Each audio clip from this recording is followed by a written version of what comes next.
మీరు తినే ప్రతి చిప్ మీ మీద ఒక ఎక్స్పెరిమెంట్ అని మీకు తెలుసా? అవును, మీరు ఒక ల్యాబ్లో ఎలక లాంటి వాళ్ళే.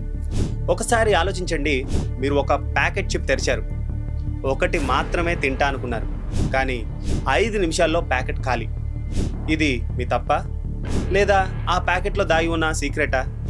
మీ చేతుల్లో ఉన్న ఆ చిప్స్ ప్యాకెట్ అది కేవలం ఫుడ్ కాదు, దశాబ్దాలుగా మీ మెదడు హ్యాక్ చేయడానికి తయారు చేసిన ఒక సైంటిఫిక్ వెపన్. ఇది మీ విల్ పవర్ గురించి కాదు, ఇది ఒక భారీ ఇండస్ట్రీతో మీరు చేసే సైలెంట్ వార్ గురించి. మరి లేట్ ఎందుకు, వీడియో స్టార్ట్ చేసి ఆ ఇన్ఫర్మేషన్ అంతా కూడా తెలుసుకుందాం. హాయ్, హలో, నమస్తే, నా పేరు Arun, you watching Telugu now. రాత్రిపూట మీకు ఆకలి వేసినప్పుడు అది మీ బలహీనత మాత్రమే అని మీరు అనుకోవచ్చు, కానీ ఈ పోరాటం ముందుగానే నిర్ణయించబడింది. ఇది కేవలం మీ మనోబలానికి సంబంధించిన విషయం కాదు, మీ మెదడును ఎలా హ్యాక్ చేయాలో దశాబ్దాలుగా పరిశోధన చేసిన ఒక భారీ పరిశ్రమకు సంబంధించినది. ఇక ఫస్ట్ పాయింట్ గురించి మాట్లాడుకుంటే, బ్లిస్ పాయింట్ రహస్యం. 1969లో హార్వర్డ్ మాస్కోవిచ్ అనే గణిత శాస్త్రవేత్త సైనికుల ఆహార సమస్యను పరిష్కరిస్తూ సెన్సరీ స్పెసిఫిక్ సెంటిటీ అనే అంశాన్ని కనుగొన్నాడు. అంటే ఆహారం మరీ ఘాటుగా ఉంటే మన మెదడు తినడం ఆపమని చెప్తుంది. దీనిని తప్పించుకోవడానికి ఉప్పు, చక్కెర ఇంకా కొవ్వుల మధ్య ఒక ఖచ్చితమైన సమతుల్యతను సృష్టించారు. దీనినే బ్లిస్ పాయింట్ అంటారు. ఇది మిమ్మల్ని ఆపకుండా తినేలా చేస్తుంది. ఇక సెకండ్ పాయింట్ గురించి మాట్లాడుకుంటే, ఆరోగ్యకరమైన ఆహారం అనే భ్రమ. మనం ఆరోగ్యకరమైనవి అనుకునే ఆటా నూడిల్స్ లేదా షుగర్ ఫ్రీ బిస్కెట్లలో సాధారణ వాటికంటే ఎక్కువ సోడియం లేదా ఉప్పు ఉంటున్నాయి. ఉదాహరణకు చీటోస్ వంటి అల్ట్రా ప్రాసెస్డ్ ఫుడ్ నోట్లో వేసుకోగానే కరిగిపోతాయి. దీనివల్ల మీ మెదడుకు క్యాలరీలు అందినట్లు తెలీదు. ఫలితంగా మీరు ఆపకుండా తింటూనే ఉంటారు. ఇది మీ శరీరంలో పోషకాహార లోపాన్ని ఇంకా ఊబకాయాన్ని ఒకేసారి కలిగిస్తాయి. ఇక థర్డ్ పాయింట్ గురించి మాట్లాడుకుందాం, శాస్త్రీయమైన మాయాజాలం.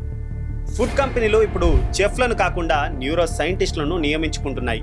వారు చిప్స్ తినేటప్పుడు వచ్చే శబ్దం నుండి ఐస్ క్రీమ్ తినేటప్పుడు మెదడులో కలిగే ఆనందం వరకు ప్రతిదీ లెక్కేస్తారు. మనం తినే పన్నీర్ లేదా చాక్లెట్లో కూడా కల్తీ ఇంకా ఇతర పదార్థాలు కలుపుతున్నారు. ఇక ఫోర్త్ పాయింట్ గురించి మాట్లాడుకుంటే, భారతదేశంపై వివక్ష. ప్రపంచవ్యాప్తంగా అమ్ముడయ్యే ఆహార పదార్థాల్లో దేశాన్ని బట్టి ప్రమాణాలు మారుతూ ఉన్నాయి. ఉదాహరణకు నెస్లే సెర్లాక్లో ఐరోపా దేశాల్లో 0 చక్కెర ఉంటే భారతదేశంలో మాత్రం 7.3 గ్రాముల అదనపు చక్కెరను వేస్తున్నారు. అలాగే స్ప్రైట్ వంటి పానీయాల్లో కూడా ఐరోపా కంటే ఇండియాలో ఎక్కువ చక్కెర ఉంటుంది.